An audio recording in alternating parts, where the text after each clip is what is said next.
Thank you for clicking on the video. Welcome back to the channel. This is another review for Real Housewives of Atlanta, Season 13, Episode 9, The Hostess with the Leastest. We are picking up where we left off. The ladies are still having dinner. Turns out Marlo was not running away. She was going to get some ice. She said, "Oh, I'm going to get some ice. I ain't running. I'm going to get some ice." So she go get her ice. Kenya is really like running down every mean thing or every shady thing that Marlo has done to her. She's just like, I don't see it for you. You are mean and nasty and shady all the time. That's what we do. We go back and forth. Both of them shade each other equally. Most times Marlo is she just throws it out there, for no reason, and Kenya, catches it, and then, she has to throw it back. And so both of them are shady equally to one another. But I will say Marlo starts it 99% of the time. They changed the subject or whatever, and Portia's like, let's play a game. And Kenya's like, oh yeah, let's play a game. Let's all go upstairs, change into our pajamas, and go to bed. Ah ha ha ha. A key. I got. She thought that was so funny. Portia decides, no, let's play Never Have I Ever. I played that while we was in jail and we had a good time. So yeah, let's go change and come back and play Never Have I Ever. When they all, have put on their pajamas and come back downstairs, Cynthia down there picking at the the roasted pig. She got her Ziploc bag. She's stuffing it full of meat. Taking, because she got to take some meat back home to Mike and her mama. So that's what she's doing. And they like, okay, auntie, that's the most auntiest thing that you've ever done. In here trying to get a doggy bag. Man, we're going to be here for a few more days. No. We're not packing up to-go boxes and to-go plates and to-go Ziploc bags for the family back at home when we on the girls trip. No, Auntie Cynthia. No. All the ladies are filing, into Marlo's room, because she took over the living room. But everybody's there all filing into her living room to play the game. And, they just waiting around. And Candy's like, listen, what are we doing? What are we doing? Because, they kikiing in the kitchen. Everybody is still, just sitting around. So Candy decides to, go up there and see what's going on with Kenya. What's taking her so long? Because that's who they're waiting for. And Kenya's like, you brought the cameras up here? Kenya's like, no, they just followed me up here. Are you coming downstairs? And Kenya's like, no, not tonight. Brooklyn is in here. I'm going to stay on in here with Brooklyn. You guys have a great time. I will not be joining you for Never Have I Ever. Candy gets upset, of course, and she just, all right, whatever, girl. And, goes back downstairs and tells the ladies. And, of course, they all, well, not everybody, but Portia feels away because now she's triggered again. It's like, the baby is in here again. Why she the only one, got to bring her baby? Like, why she didn't extend that invitation to the rest of us? Portia this ain't right. She's on her Portia Luther King. This isn't right, guys. We have to, come together and see what we can do about Kenya. And, they done got so upset, they don't even want to play no more. And everybody just goes their separate ways. Candy was sitting up there crying. And then, my thing is, would y'all have really brought the babies? Like, if she had said, guys, I'll be bringing Brooklyn and my nanny. If you guys would like to bring your babies, with a nanny, by all means, go ahead. Portia, you probably still would have left Pilar. Candy, you probably still would have left Blaze. Why y'all acting like y'all really want them babies there? It's just, I guess, the principle of it all. I don't know. Either way it goes, I wouldn't have cared. Bye, kids. See y'all when I get back, kids. Man, please. So, like, a girls trip with kids? No. She can do that mommy stuff all on her own. I'm not squandering my good time, my good girls trip, watching babies. making sure the baby is good, looking after kids. You cannot have fun when your children are small, and you try to go on trips and vacations. There's no fun in that, because 9 times out of 10 you spend the majority of the trip, the majority of the time is spent caring for them. And it's like, what's the point of going on a trip? I could have did all this mothering at home. I could have did all this extra stuff at home. I didn't need to take myself to somewhere else, get in a hotel room, a nice little room or whatever, and the kids is running back and forth, driving me up a wall. Like, that's my reason for never bringing them to the trips where it's going to be centered around adult fun. Like, we go to homecoming a lot, and every time we go, people are like, where are the kids? At their house or with their grandma? Like, I don't know what they doing. We here. We here in Daytona. Hopefully they, having fun with their grandparents. That's what they doing. Like, homecoming is no place for children. And people really be having their kids all up and through the homecoming, all up and through the tailgates. And I'm talking small babies. I've seen newborns, babies 3-4 months, just really out at the tailgate. No. And misery loves company, because the ones who do bring their kids, where are the kids? We coulda, woulda, shoulda. It's not gonna happen. My kids will not be joining me at homecoming until they are like teenagers, until I'm off that, going to the parties and doing, the activities. When I don't care about doing none of that and my sole purpose is the game, then I'll bring the kids. Other than that, I'm still trying to have me a little fun. We got day parties. We got, the parties at night. We got the game. We got day drinking. Like, I got too much fun to have. Kids can't come. Anyway, the next morning, the ladies, they all, call their children. Everybody calling back home to speak to whatever, to speak to their husbands and their children, whatever. Drew, she calls Ralph, and Ralph done closed. He done closed on the house, done moved, and called the moving company. Done handled all of that without her, and she's of course feeling away. It's like, wait a minute, you couldn't at least wait until I got home to close on the house? Like, I didn't need to be there for that. Moving is one thing, but the whole closing process, he really left her out of it. And he said that he would. So, I ain't really surprised, but hey, that's one less thing you got to worry about, Drew. You didn't have to worry about packing up and making sure this was that, this was in the right place and that was in the right place. So I'm sure, for some people would want to do all of that, I need to be there when the people are moving my stuff. I need to know where stuff is going. I need to make sure things are in the right place. And some people can't trust their spouse to do that. And so for some women, that is nerve-wracking. For me, I wouldn't have cared. It'd have been like, oh, you did? All right. Just make sure my stuff where it's supposed to be. Just make sure I have everything that I need, so that when I get back, I ain't gonna have no problems. Ain't nothing missing, none of that. So she's pressed about it a little bit, but I wouldn't have been. Portia and Tanya, they in the kitchen, and they're talking about Breonna Taylor's case. The charges were gonna be brought up that day, and they were gonna announce what charges, if any, were brought up on the people, on the police officers, involved. And, Tanya was just asking her about that. So that's where Portia's mind is. The ladies end up, going and meeting in, I want to say that was Portia's room, because Cynthia was outside, sitting by the water talking to Mike. Yeah.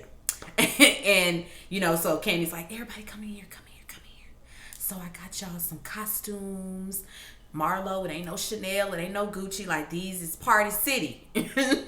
This is real Party City, Starship type of costume. So don't be thinking that you're getting some, fashions. Everybody get your costumes. You know, Portia got floss straight up. It ain't nothing like sis ain't gonna have on nothing.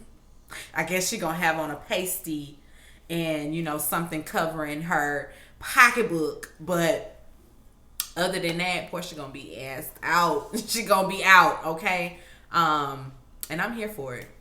I'm here to see it. I'm here to see. I'm here to see everybody in their costumes. But they talking about the bachelorette party that's going to take place that night. Everybody got a role to play. Cynthia is not to know about anything, so she's letting them know, put your costumes away, hide them. She's not to know about none of this. So it's exciting. Kenya, of course, let them know as well that wait, did she?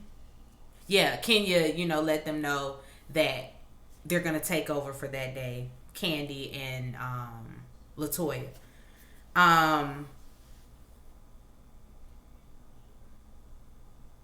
Once the ladies leave, sorry about that. Once the ladies leave, Kenya, of course, asks Candy, for a little bit of details about the day. Candy's already annoyed with Kenya, so she's kind of snippy, and she asked her, so is the nanny gonna be able to stay all night? Cause we got the bachelorette party tonight. You need to be there. Is the nanny gonna be able to watch the baby all night? And Kenya was like, well, no, she's not gonna be able to watch the baby all night. I can't make anybody work 24 hours. And she's like, next time, get 2 nannies. Kenya's like, you can't tell me to get 2 nannies. Like, what? Everybody ain't got it like that. Candy gets annoyed and she gets a little loud. And Kenya's like, whoa, I ain't trying to do this with you. I ain't trying to argue with you. Let's just step outside and talk about it. Candy like, let's go outside and talk about this because you tripping.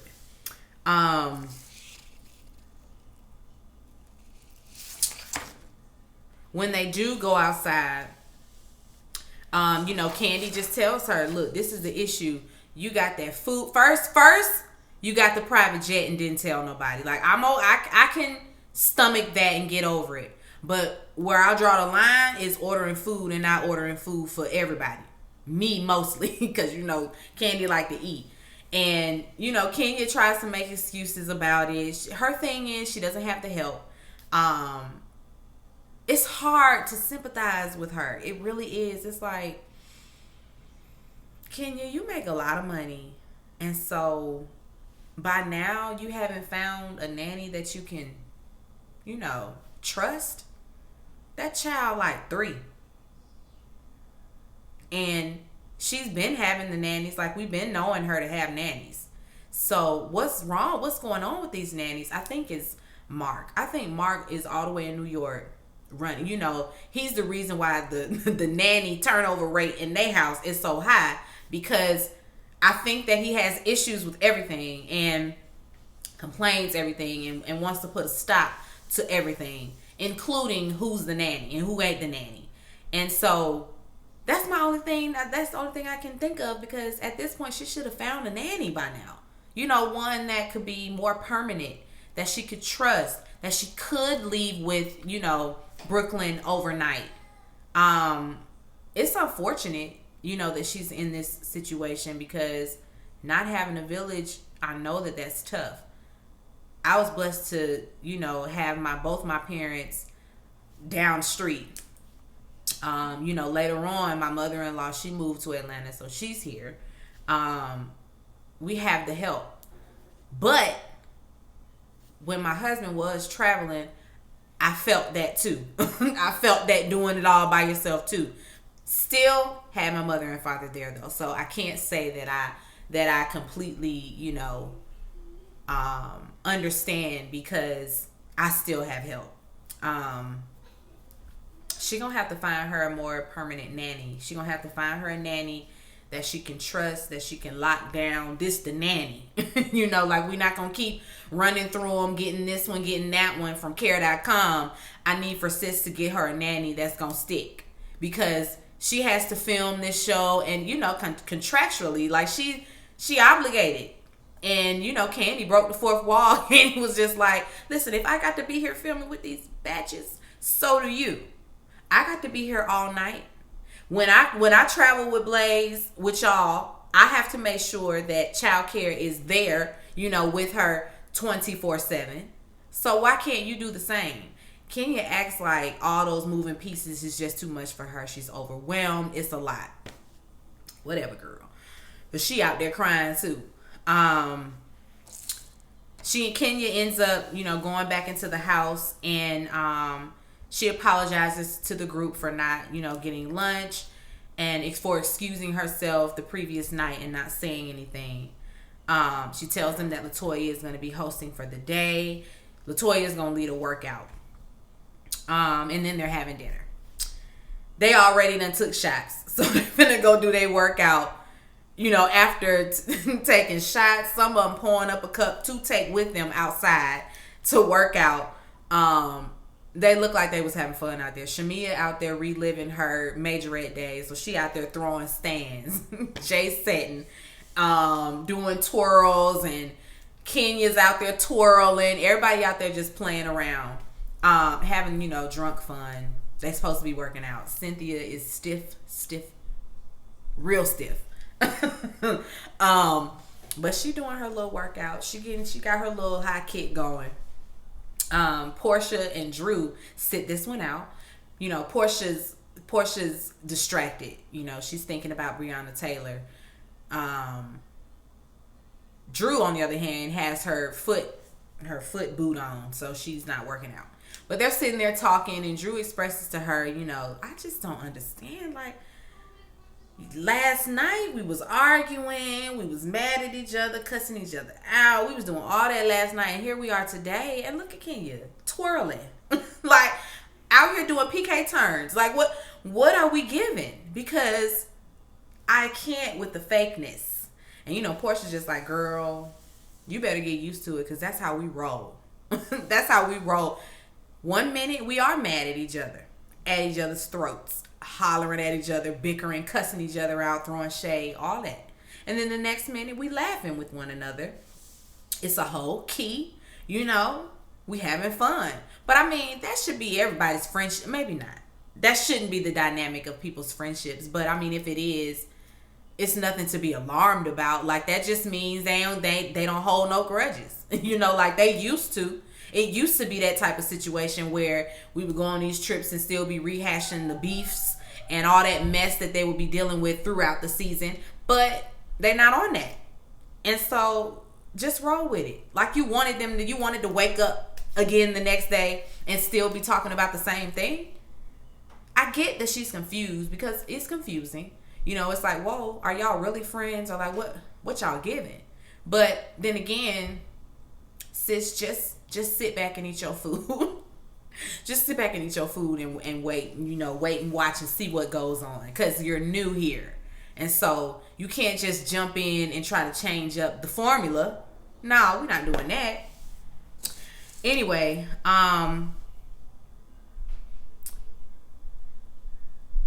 they're about to, before that, Drew is like, she thought that Portia thought she was going to be on your Portia Luther King and bring us all together, because Portia talks about her relationship with Kenya. She's just like, I mean, that's a black life that I care about, but the friendship don't matter.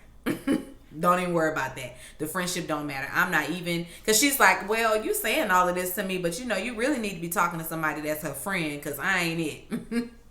I don't care one way or the other whether Kenya's mad or whether she's not mad, whether, I voice my, concerns with her about her, just leaving the party and not coming back down or not getting the food. Portia's just like, I don't care, because that ain't my friend no way. So it is what it is. She's expecting all of that from Kenya. And that's when Drew was like, but I thought, you was on your Portia Luther King and you would bring us all together. The Black Lives Matter. And Portia's like, listen, that's the black life I care about, but the friendship, I do not. So, going on, Drew. Drew be thinking she's slick. Drew has a slick mouth. She has one of those. She's one of those people, like, because to say that was shady. Oh, I thought she was Black Lives Matter. I thought she was going to bring us all together. Girl, I see you. They're about to announce the charges, and so everybody goes in the house and sits down, at the TV to watch it. We have to relive this all over again. I was sitting up here crying. Okay, me and Portia was tearful watching that over again, and seeing how our justice system just fails us every time. They basically, only talked about the bullets that went through the wall into the other apartment. That's what they in trouble for. Not for killing that woman, but because bullets flew into the next apartment. So let's just not, because that had me upset all over again. What's her name? Latoya. Latoya made mention that she asked Tanya, she's like, Tanya, you and I are coming up in Canada, like, we didn't experience police brutality. We didn't experience it like this. So, like, this is a lot, and a lot of people say that. A lot of African Americans, or a lot of black people, I should say, who are, natives of other countries, like African Americans, or black people, I should say, because African American means you from here, but black people from the UK, or black people that live in Europe, it's subtle racism. They don't deal with the racism that we get. That's just on your sleeve kind of racism. It's not the same. And so I get that. But they here now and know what's up. So yeah, it was a sad moment, because everybody was everybody showed emotion with that scene. Kenya didn't even, I think that Kenya might have been over there crying too, because she just had her head down, with her hand over her head, because it's just like, here we go again with this bullshit. Anyway, the ladies get ready for dinner. They're about to head to dinner. And when they all sit down, they go out for dinner this time. When they all sit down, Drew introduced, let's play a game. Something about the real and the fake. She's shady. She's shady. But anyway, she flips and she's like, oh, for example, Kenya, you leaving and going upstairs, her saying that was triggering, because Kenya just popped right out and, was immediately defensive, trying to defend herself. And Drew is just like, I'm not trying to come for you. I'm just saying, I'm really not trying to come for you. But Kenya felt attacked, and she felt attacked by everybody, but nobody was attacking her. It's just like, we want you to be accountable. You dropped the ball. You're supposed to be the host. Yes, it is your responsibility to let us know, guys, we're not going to be eating for a while. I'm about to order something. Would you guys like something? If you don't want what I'm ordering, by all means, Uber Eats, DoorDash, do your thing. But I'm finna order me some crab cakes. That's what a host is supposed to do. A host should also say, guys, I have Brooklyn here tonight. I'm going to, turn this over to Candy and Latoya for the night. I will see you guys in the morning. I will be back in the morning. Peace. No, she feel like she don't need to give nobody nothing. She's just on the defense. And while she's talking, everybody done started doing their own thing. Tanya down there ordering appetizers. Yeah, can we get the fried pickles? Oh, and I'm gonna get the alligator bites. Oh, can you also bring some chips and salsa? Thank you. Portia on her phone, Marlo on her phone. Kenya like, all right, I'll wait until y'all get off the phone. Portia was like, I mean, you don't have to do all that. I'm listening. I can multitask. They listening too. I mean, you go on ahead and give your little sob story, because you the only one just going through so much. She feeling like they mom shaming her. It's just like, Kenya, nobody said none of that. You are being a terrible host. That's all we saying. We ain't said nothing about your mommying or your parenting. We didn't say nothing about that. She goes around full circle and then, comes back to an apology. She's apologetic, and it's only because she found out that Candy was crying. Candy's her girl, and so she realized that she really upset Candy, and so for that, I think that's the only thing that pushed her to apologize to the group again. But she was apologetic, and she meant it. They, leave and head back to the house. And on the bus, Candy tells them to, when we get home, I want everybody to go and change into your PJs and come right back down. And by right back down, I mean right back down. Don't waste no time. Put your clothes on, come back downstairs. Bolo waiting in his Chanel. Bolo waiting in the cage in the backyard in his Chanel. He waiting on him. It was to be continued. So we're gonna get to see the whole party, I assume, next week. I'm excited about this bachelorette party that I was not invited to, but that's neither here nor there. My invites always get lost in the mail. When Issa Rae has parties, invite lost in the mail. I don't know where it's at. I wonder if they send in the invitations to my mama's house, because that might be why I ain't getting them. Anyway, that was it. Be sure to rate, comment, and subscribe to the channel. It's Call Me Busby, and I'll chat with you later. Peace and light.